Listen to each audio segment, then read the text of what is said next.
शौहर शायराना अंदाज में, चेहरे पर मेरे जुल्फ को फैलाओ किसी दिन। बीवी विग उतार कर बोली, ये लो खेल कर वापस कर देना।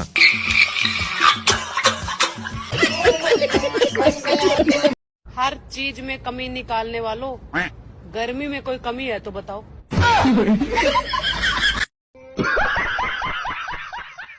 मेरी कजिन गिरफ्तार, पड़ोसियों की मुर्गी चोरी करती पकड़ी गई। पूछने पर पता चला कि नेट का पैकेज करवाना था। राणा की कभी भी बराबरी न करना, क्योंकि राणा अपने आप के अलावा किसी को चौधरी नहीं समझता। पाकिस्तान के लड़के इतने नेक होते हैं कि सड़क पर चलती हुई लड़की को देखकर भी माशा अल्लाह सुभान अल्लाह कहते हैं। ऐ दोस्त, तुमसे उम्मीद इफ्तारी बहुत है। मैं चाहता हूं मेरा यह मान ना टूटे। एक मुर्गा दीवार पर बैठा अपने मालिक को देख रहा था। मालिक बहुत बीमार था। मालिक की बीवी उसके पास आई और बोली, आपको बहुत तेज बुखार है, मैं आपके लिए चिकन सूप बनाकर लाती हूं। और यह कहकर उसने मुर्गे की तरफ देखा। मुर्गा घबरा कर बोला, एक बारी पैनाडोल दे के वेख लो। एक लड़के ने मौलवी से पूछा, अगर जंगल में नमाज पढ़ते वक्त शेर आ जाए तो क्या नमाज जारी रख सकते हैं? मौलवी साहब ने जवाब दिया, अगर वुजू बाकी रहे तो रख सकते हैं। पठान लड़की से बोला, मेरे दिल में आ जाओ। लड़की गुस्से से बोली, सैंडल उतारूं क्या? पठान पागल का बच्ची, ऐसे ही आ जाओ। ये पठान का दिल है, मस्जिद नहीं। पठान हज करके आया और सीधा दुकानदार के पास चला गया। पठान बोला, मेरा खाता खोलो। दुकानदार बहुत खुश हुआ। उसने सोचा कि उसका 3 साल का कर्ज मिलने वाला है। उसने जल्दी जल्दी खाता खोला। पठान बोला, यहाँ मेरे नाम के साथ हाजी लिख दो।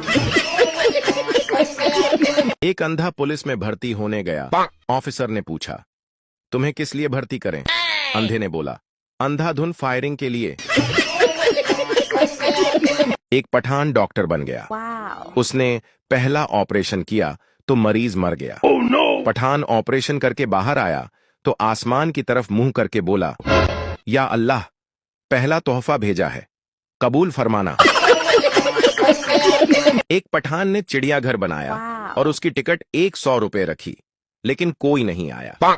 फिर पठान ने टिकट 70 रुपए रखी, लेकिन फिर भी कोई नहीं आया।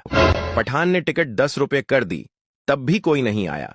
आखिर में पठान ने एंट्री फ्री कर दी तो चिड़ियाघर लोगों से भर गया। फिर पठान ने शेर का पिंजरा खोल दिया और बाहर निकलने की फीस 500 कर दी। एक मौलवी की माशूका थी। मौलवी ने उसे रात 12 बजे मिलने का वक्त दिया, लेकिन वो 12 बजे मिलने ना आई। मौलवी काफी देर इंतजार करता रहा, लेकिन वो न आई। मौलवी से सब्र न हुआ तो उसने मस्जिद के स्पीकर में ऐलान किया, जरूरी ऐलान सुनिए, रात के 12 बज चुके हैं। मोमनू, अल्लाह से डरो और अपने वादे पूरे करो। एक ठरकी मुर्गा एक मुर्गी के पीछे भाग रहा था कि अचानक मुर्गी ट्रेन के नीचे आकर मर गई। मुर्गा बोला, मरहुमा बहुत नेक थी, जान दे दी पर चुम्मी नहीं दी। अनम अपने राना जानों से, मुझे पकोड़े बहुत पसंद हैं। राना बोला, घर पर मुझे भी सब पकोड़ा कहकर बुलाते हैं। झट पठान और राणा को चोरी के इल्जाम में जज के सामने पेश किया गया। जज, जुट के हाथ काट कर छोड़ दो, पठान को 10 कोड़े मारकर छोड़ दो और राणा की बोंड मारकर छोड़ दो। जब सजा के लिए उनको ले जाया गया तो राणा बोला, याद रहे बोंड मेरी मारनी है। बीवी ने शौहर से पूछा, अगर मैं 3-4 दिन के लिए नजर न आऊं तो आपको कैसा लगेगा? शौहर ने खुशी से कहा, अच्छा लगेगा। फिर मंगल को भी बीवी नजर न आई, बुध को भी बीवी नजर न आई, जुमारात को भी बीवी नजर न आई। आखिरकार जब जुमा को आंखों की सूजन कम हुई तो थोड़ी थोड़ी सी नजर आने लगी। डॉक्टर राणा से, आपके वालिद के व्हाइट सेल्स बिल्कुल खत्म हो गए हैं। राणा रोता हुआ बाहर गया और वापस आकर बोला, डॉक्टर साहब, व्हाइट सेल तो नहीं मिले, ये रेड तोशिबा के मिले हैं, यही डाल दें। डॉक्टर बोला, ये चाइना का भालो नहीं है, तेरा बाप है। राणा अपनी बीवी को थप्पड़ मारकर बोला, आदमी उसी को मारता है जिसे वो प्यार करता है। बीवी ने थप्पड़, घूसे, लातें और डंडे मारे। मार मार कर राणे की हालत बुरी कर दी और बोली, आप क्या समझते हैं, मैं आपसे प्यार नहीं करती। एक मिरासी का खोता गुम हो गया। वो ढूंढ ढूंढ कर थक गया, मगर खोता नहीं मिला। आखिरकार मिरासी थक कर एक बेंच पर बैठ गया। बेंच पर एक आशिक और माशूका भी बैठे थे। आशिक बोला, सनम, तेरी आंखों में मुझे सारा जहां नजर आ रहा है। मिरासी बोला, यार जरा देख के दस्सी मेरा खोता कित्थे आ। बीवी ने शौहर से कहा, जाओ जरा अपनी नई पड़ोसन का नंबर तो ले आओ। शौहर खुशी से बोला, अभी लाता हूँ। कुछ देर बाद शौहर वापस आया। बीवी ने पूछा, ले आए नंबर? शौहर बोला, हाँ ले आया हूँ। बीवी, बताओ क्या नंबर है? शौहर, 36, 34 और 36। समझ रहे हो? समझ रहे हो ना? बीवी गुस्से से बोली, ये नंबर तो लग ही नहीं रहा है, मुझे लगता है तुम गलत नंबर ले आए हो। शौहर हैरान होकर बोला, तो तुम फोन नंबर मांग रही थी? बीवी, हाँ, और तुम कौन सा नंबर ले आए हो? शौहर, शायद मैं गलत नंबर ले आया हूँ, मैं अब मोबाइल का नंबर लेकर आता हूँ। लव मैरिज के बाद पहली रात राणा ने इकरा से कहा, मेरे लिए पानी ले आओ। इकरा पानी ले आई, तब तक राणा सो चुका था। इकरा सुबह तक पानी लिए बैठी रही। जब राणा की आंख खुली तो इकरा को पानी लिए बैठा देखा और कहा, तुमने मुझे बहुत खुश कर दिया है, बोलो क्या मांगती हो? मैं सब देने को तैयार हूँ। इकरा बोली, मुझे तलाक दे दो। शौहर बीवी से झगड़ते हुए, मैं तुमसे डरता वरता नहीं, किसी गलत फहमी में मत रहना।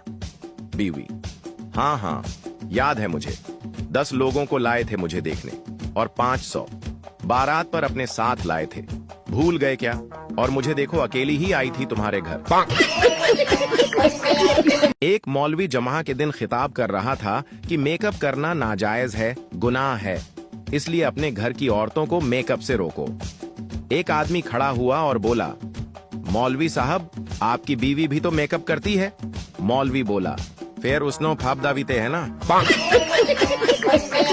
एक पठान ने 500 का नोट बनाया और कायदे आजम की टोपी बनाना भूल गया। जब दुकानदार के पास गया तो दुकानदार ने देखा और बोला, कायदे आजम की टोपी नहीं है। पठान बोला, ये कायदे आजम की गर्मियों की तस्वीर है। आयशा को पुलिस स्टेशन से फोन आया। इंस्पेक्टर, हेलो आयशा, कौन हो तुम? इंस्पेक्टर, मेरी बात तो सुनो। आयशा, मुझे कुछ नहीं सुनना, मैं शादीशुदा हूँ और मेरे पास बहुत अच्छा शौहर है। इंस्पेक्टर गुस्से में बोला, और तुम्हारा अच्छा शौहर हमारे पास ही है। मैं सिटी थाने से बोल रहा हूँ, अपने शौहर को आकर ले जाओ, लड़की को छेड़ते हुए पकड़ा गया है। आई बड़ी प्यारे शौहर वाली। पठान, आज हमारा जुमे का नमाज कजा हो गया। दोस्त, वो कैसे? पठान, हम नमाज के लिए खड़ा हुआ तो इमाम साहब बोले, अपने अपने मोबाइल बंद कर लो। मेरा मोबाइल घर पर था, हम बंद करके आया तो जमात निकल गया। एक पठान आम के पेड़ पर चढ़ गया। आम के पेड़ पर एक बंदर बैठा हुआ था। बंदर ने पठान से पूछा, तुम आम के पेड़ पर क्यों चढ़े हो? पठान ने बोला, अमरूद खाने आया हूँ। बंदर बोला, कर दी ना बेवकूफों वाली बात, ये आम का पेड़ है और तुम अमरूद खाने आए हो। पठान ने हंसकर कहा, कर दी ना जानवरों वाली बात, हम अमरूद अपने साथ लेकर आए हैं।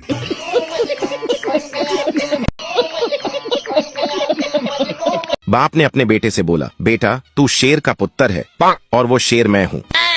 बेटा बोला, अब्बू स्कूल में टीचर भी यही कहता है कि तू किसी जानवर की औलाद लगता है।